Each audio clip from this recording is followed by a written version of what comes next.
posted something this morning, and I was talking about impact and success not necessarily being money or physical things, but the integrity and the character of the people that you find yourself around is what, to me, the traits or shows that you are an individual who is walking in the line of success. If you are such an individual, you are surrounded by individuals who you think that these ones have a great character and their integrity is well renowned, then definitely you are walking in the line of success. Today I'm here once again, and I am here to present you with a topic: how to lose. How to lose. I was having a conversation this week with Clever, and he was like, bro, a lot of people don't know how to lose in the market. And trust me, it's one of the things that actually causes a lot of stir. It's actually one of the things that beats a lot of people down. And because people do not know how to lose, they end up putting themselves in a quagmire. They put themselves in the squalors of trading and don't know how to bring themselves out. And so today I'm here to teach you on how exactly to lose in the market. I see a lot of people who are already happy in here. Blessing, I see you. Praise, I see you. Traders mindset, how I see you. And yes, it's really good. But as we go on, trust me, you're going to learn a lot. So let's go on. And right here, the trader's dilemma, right? Every single trader that I know, every one of you guys love, to dream of winning. You want to win big. Trust me, you want to win really, really big. And why exactly do some people, want to win big? Everybody has their own reasons or probably factors that they draw for when we are talking about the reason why they want to win big. But guess what? Most of these individuals, it is as a result of the fact that they have seen other people do certain things that they have an interest in finding themselves in that particular position. And so they tend to covet, they tend to start wanting, those things. And for some individuals, it's not just that factor. For some individuals, it's something different. They probably have a plan. They probably are looking forward to, get somewhere. And so for such individuals, what basically happens is, if I want to get somewhere, then there needs to be certain plans. There needs to be certain requisite understandings of certain informations and principles that I need to be able to have in order to put myself in that position and gradually push forth from there. I was telling an individual within the week that it's like a ladder that you are climbing one step after the other. When you reach a particular area, there's a high tendency that because of something you just come down and look. But it doesn't mean that you have dropped from the ladder. Right? You come down and then you continue. It's when you have settled what exactly it is that you wanted to do at the particular step of the thing. Now, what happens is there are some traders who come all the way down and they just want to take their leg off that particular place that they are on the ladder and put it where they were before. You understand? So you are climbing a ladder. You are at a particular level of that ladder. And you have to come back down because of certain circumstances, right? Now you want to go back up again. But guess what? They just want to pick up their leg and go put it at the top of the ladder. And that is what a lot of traders are doing in the market. Yeah, they start growing small, they start growing gradual, they start making impact in the market, and they're making some profits in the market. All of a sudden, something happens. Yeah, they allow their psychology to, take the wheel. They allow their emotions to take the wheel. And when that happens, it sort of draws them back a little. All right? And all of a sudden, every single other fund that you deposit, you want to try as much as possible to find yourself where you were before the retracement came in, where you were before that drawdown came in. And a lot of traders, it sort of becomes a revenge for you. You start attacking the market. You start, trying as much as possible, tackling the market for the market to give you back what it has taken from you. And you realize that at that point in time, you have missed out on every single thing that you built. Everything that you built to get to that particular level, you have given it away. And that is not what, an individual really wants to be. The coder says, I always dream of winning huge profits. I never dream of losing. Of course, I don't think, there are so many people out there who dream of losing. But guess what?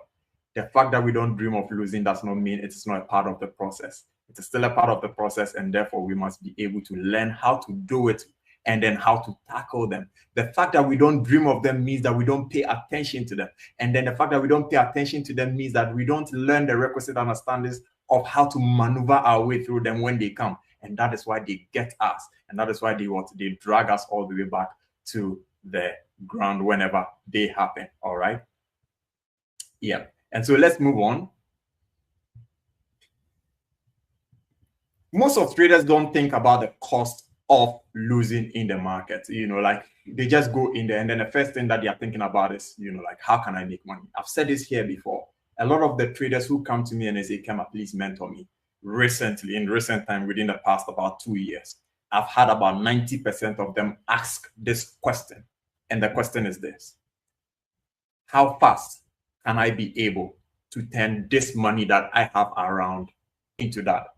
What is the equation of a profitable journey within the next 1 month? These are some of the questions that come in. It all, encompasses one particular thing.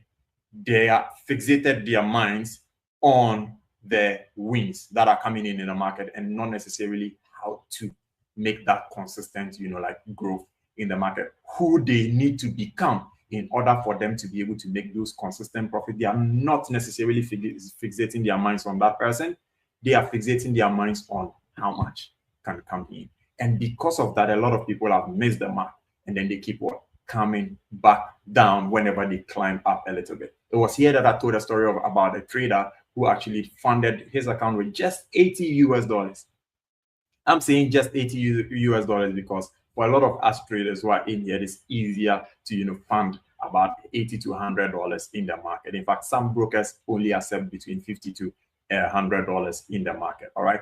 And so based on that, this guy funded the $80, and guess what? Took that $80 all the way to $10,100 and then blew that $10,100 in 1 day. And the question that we were asking is, what exactly happened? Is it that he doesn't know how to trade? Is there something that he did not apply, like NNO, right? I feel like when he got to that $10,100, he probably did not have that requisite understanding of how to be able to maneuver his way through the losses, the huge losses that are going to come in, because the numbers definitely change. When you were at $80 and $100, you were seeing $2 losses and $3 losses.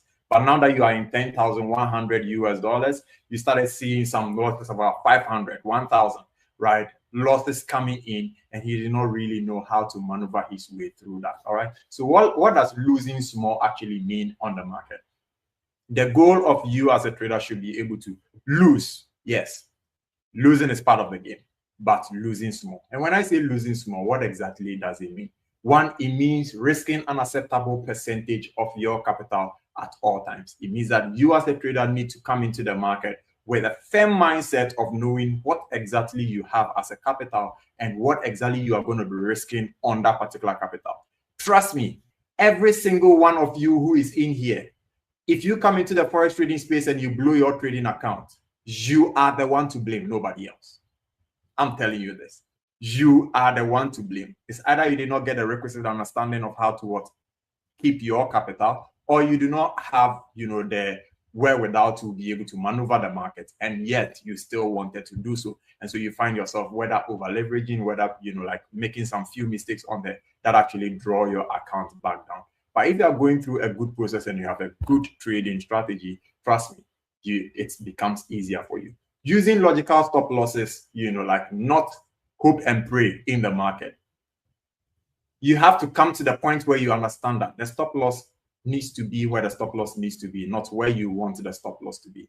And so if that is the case, then it means that you need to understand where exactly your safest point for a stop loss is going to be. And you would have already, based on your risk acceptance, have allocated a risk, amount to that particular stop loss. So it doesn't matter whether stop loss is 80 pips or 100 pips or 150 pips. You have a certain amount or percentage of a risk that you are risking on your capital per trade. And whether the stop loss is wide or very small, you can be able to calculate and lose exactly that amount. I'll bring you into that area right now. So cutting losers fast before they mutate into disasters is also one of the main things that you as a trader should be able to master.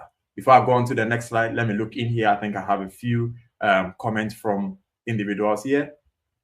KEMMA Praise has been my inspiration in the forex trading space. Thank you so much, Praise. I think learning how to lose more in trading would also add up to my trading psychology and really position me rightly against the fear of losing. That is actually true. And I'll explain that, like in the subsequent slides that I have. So now let's move on to the next. Why losing is hard? Why is it that losing is hard? Why is it that it's very difficult to accept losses in the market? It is because when logic says close now, as a trader, nobody wants to lose money in the market. Not even a single dollar. I don't know about you, but I don't want to even lose a single dollar. But guess what? Hey, it is a part of the journey, and I've to accept that losing is part of it in order for us to be able to move forward. Risking a part that we can be able to lose is a part of it in order to gain what we would be looking forward to have in the market. So when logic says close now, what it basically means is that you have basically, like assess that particular trade, know how much you are putting on a trade, and then you are looking forward to what? Risking that particular amount of money for what you are looking to gain. And so if price is coming all the way down into that area and it gets there, it should be able to what? Close. Now that closure should be a win for you. Why? Because what you just did is you cut short losses. So the loss could have been detrimental. It could have been huge. But what you just did was you just cut short your losses. And that should be a win for you as a trader. It should actually be a win. But here lies the case. Other things are fighting you when logic says close now. All right. What are these other things? These are just a few that are listed. Ego is saying that it will turn around. It will turn around. Greed is saying that just move the stop loss a little bit lower. Give it a little bit room. I am sure that this thing wants to just wick this area and then shoot towards your direction. And so what do? You listen to the greed and then you open it just a little bit. And when it's coming again, it says, nah, maybe check the chart very well. Do you see this area? Maybe it just wants to come into this support region. Why not move that stop loss and bring it all the way beneath this support region? So you realize that first you set a 50 pips stop loss. Market is coming into that 50 pips area. You moved from 50 to 70. Now it says put it beneath the support region. Now you realize that your stop loss is 120. And guess what? Market is still coming towards the downside. Now, your mind has totally shifted from the fact that you are trying to win in a trade, whereby that push towards your stop loss could actually have been a trade that you are in towards that particular direction where you'll be making profit. Now, it is trying as much as possible to keep you from losing. But whilst it is trying as much as possible to keep you from losing, guess what? It is actually putting you in deeper losses. The coder says, KEMMA, you are talking about me. If it is you, then please start working on it. Start working on it. And basically, we are moving on and then, helping each other on here. Fear says, if I close now, I will be wrong again. A lot of people fear losing again and again and again. But at the end of the day, the more you lose, the more you learn. The more you lose, the more you know how not to do something in a certain way. The more you fail at doing something, you have just learned how not to do it in one way. Basically, that is it. So why is losing hard? It is because when logic says close now, we have emotional control and then we have psychological, constraints. Sort of trying as much as possible to thwart that particular logical decision that you are making. So I think sometime back I was teaching on this particular topic that has to do with time management. And guess what? When I was talking about time management, I drew the minds of the people towards this particular thing. Now in the world, have you realized that time management has moved from a logical decision to emotional decision? You might have not just realized yet, but my brother Smart, actually drew my attention to it. And then he said something really interesting. He said, take notice of this clearly. Previously, if you have to read a book, you know that, okay, I pick up the book and then I start flipping and then, I'm reading through that book. Okay, the book is getting interesting and then I'm reading and I'm reading. I know that I have to go and do something. Okay, I put the book down. I go, I do it, I come. Basically, that's logical, right? 9 a.m. I have this. It means the moment the clock strikes 9 a.m., I move, I go do it. I'm done. Now it has moved to an emotional decision. You have your phone. You have what we call total control over everything that you do. All right. Choice is one of the things that God gave us, greatest things that God gave us. But it's one of the deadliest things that also we have as individuals. To be able to do what exactly you want at what time you want is really dangerous. Now watch this. You are chatting online. The information and then stuff that they are bringing in is very interesting. Everybody's enjoying the conversation. Then the clock just strikes. You check and it says it is time for you to pick up that book. Now you have to shift from those days logical decision to detaching yourself emotionally from that conversation that you are having. And that is where the breakdown comes in. And someone says, you know what? Let me just 5 minutes more. By the time you realize 5 minutes is gone, 10 minutes is gone, 15 minutes, 20 minutes, and then you just basically say, time is just past. I could do that tomorrow. And then that is it. That day you did not do it. And then it repeats itself, and then it repeats itself. Basically, that's how a lot of traders find themselves saying, oh, today, you know what, let me just drag the stop loss. Tomorrow, they find themselves doing it the same way. Tomorrow, they do it again. Tomorrow, they do it again. And then it becomes what? Gradually, what you are doing is you are programming your mind and it becomes a habit. I hope you get it. And then it becomes a habit. So now let's move on. So now I'm bringing you into what I call the math of losing. And I've segmented it into 5 different areas. 1, risk per trade. You as an individual coming into the market, you first of all need to assess the account size that you are bringing in. It means everybody in here is going to have a different account size. And it's very, very important. The approach is the same, but the account size would make the result different. Now watch this. You are looking at the capital that you are bringing in, the risk per trade. Per trade, what risk are you putting on? It means that you need to know what kind of pair you are trading. Because if I'm trading gold, I can't go on gold and then be looking out for 20 pip stop losses and 30 pip stop losses. It is easy for the market to just pick me out and still go my direction. I might probably be looking at 50, 60. That's great, right? Now, if someone is trading GBP USD, 60 pips, unless you are doing major swings and then trading on the high time frame, 60 pips could be really, really wide on a lower time frame, like 15, 30, or even 1 hour time frame. Probably 25, 30 pips could do really, really good on GBP. That's why it is important for you to know what asset you are trading, as much as you know how much capital you have in the market and what risk you are going to be putting on it. Now, I've segmented this into different areas. 1, risk per trade. Say you have an account of $5,000. Your risk that you have decided to put on per trade is 0.5 per trade, right? Which means that each trade on a $5,000 account, 0.5% is $25.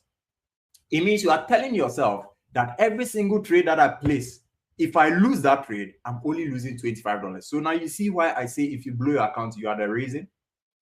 It is because your appetite is what determines what risk you put on an account. And if it is too huge, it means you have over leveraged that account, and that over leverage can now put you on the road of getting to blow your account. When we say blow your account, what it basically, in my country, Ghana, how we say it, in Twi, we say Sikano Ashe. It means the money is gone, it's burnt, right? Sikano Ashe, right? So if you're from a different country, you just learned something. It's called Twi. Sikano Ashe, it means the money is burnt, all right? So now, $25. If your stop loss hits, you lose $25. That is it. Now you need to tell yourself, okay, I want to place this same kind of trade twice. It means that in a day, I'm probably looking to risk 1%. 1% means $50. Okay. Now you decide, do I split this $50 into 2 to have $25 a piece? So if I pick 2 trades in a day, that means $50 is gone. Relatively, that's really great, right? Or I'm putting it all together and risking it at a go. So it means if I'm picking a trade, I'm looking to lose $50. Now, the stop loss that you set would depend on the setup that you have. And the setup that you have based on the stop loss that you are looking at will now determine what lot size you use, which will make you lose the $50. Let me go deeper.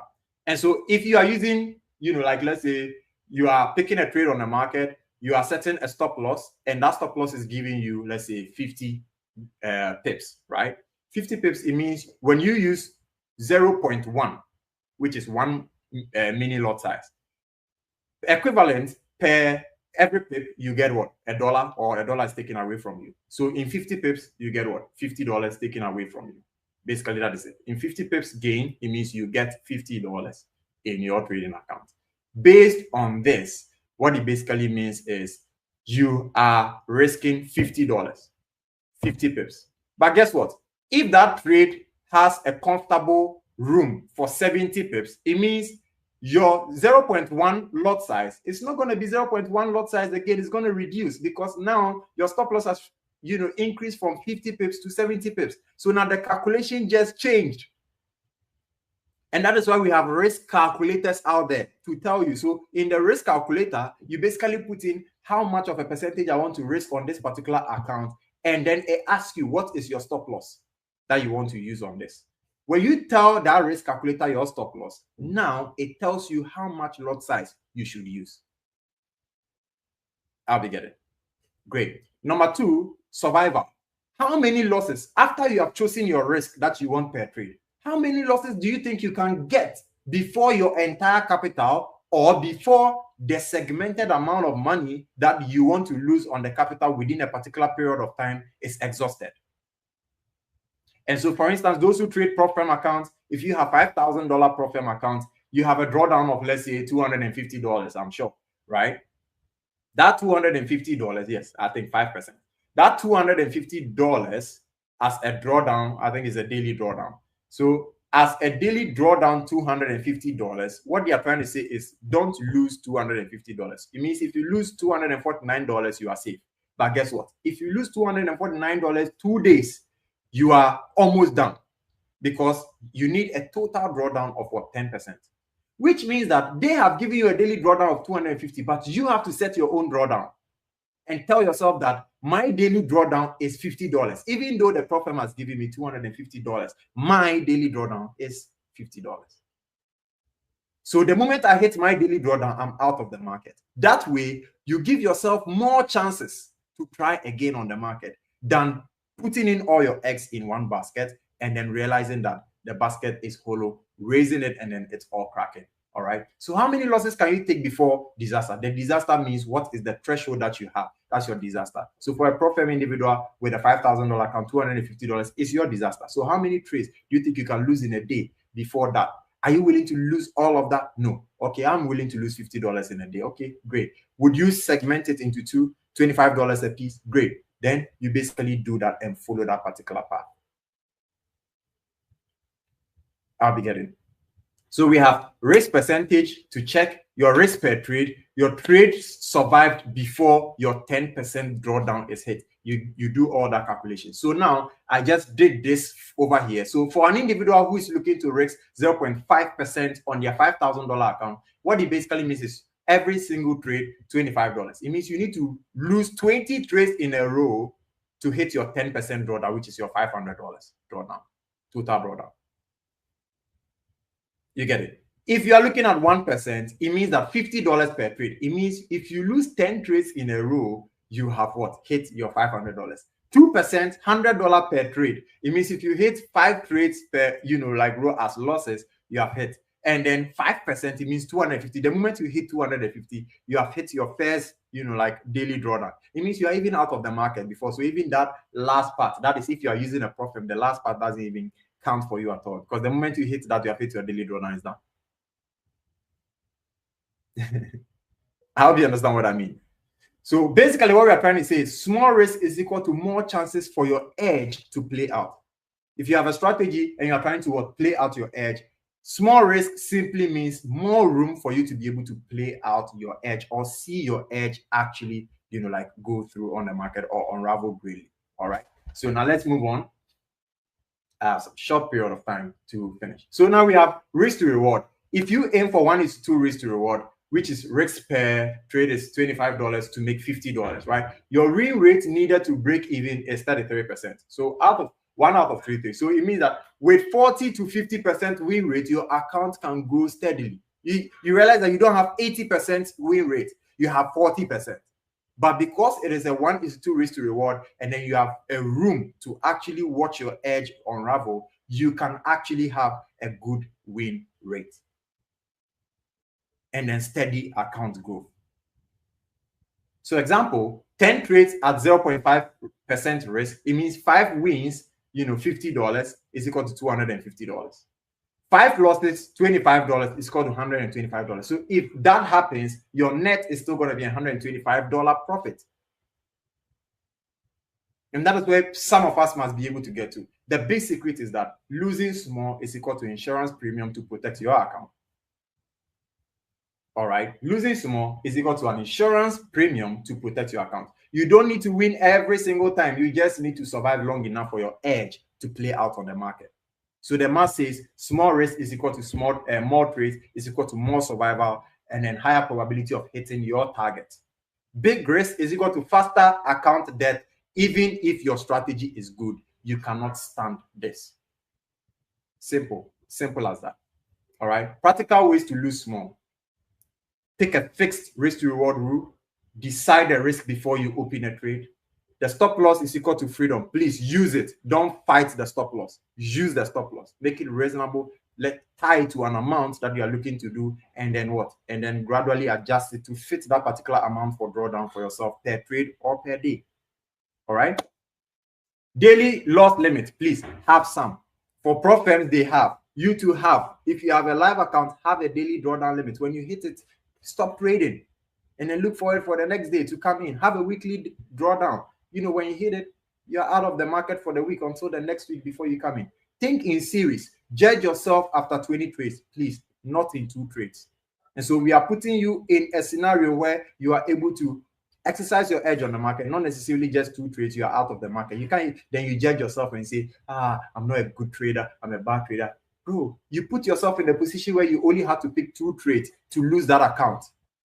Put yourself in a position where you can be able to exercise more of your edge to see in the long run if that particular edge plays out or not. And then you realize that in the long run, even if you are 40%, sure on the market, you will definitely keep going. Take away losses is equal to insurance premiums for staying in the game. Learn to celebrate a good loss as much as a win. Make your losses paper cuts, not gunwoods. Of course, paper cuts, between paper cuts and gunwood, I would definitely choose paper cuts in the market than have a gunwood that would actually blow me out of proportion or blow me out of the market forever. My name is EMMANUEL ADOH, KEMMA Trades for short. All right. And let's see, right before I move out, if there's anything, what is the best way to determine the amount of loss? Sometimes some setups are better than others. Should loss be fixed amount or can it be adjusted? Will adjusting it be better for our psychology? Yes. So basically, that is what I explained. You can have a fixed stop loss, like amount, risk percentage on your capital. And based on that risk percentage, you adjust your stop loss. Now, my strategy, for instance, allows me to be able to know where my stop loss is supposed to be. So when I'm taking a trade and I adjust my stop loss, sometimes I can have 60 pips stop loss. Sometimes I can have 80 pips, 70 pips. And based on that adjustment, I have a risk percentage amount that I'm supposed to lose per trade. So then it fluctuates. It adjusts, itself. The lot size adjusts itself based on the lot size that I have just been able to find on that particular trade in the market. And it works perfectly for me. Thank you so much. I would see you in the next week.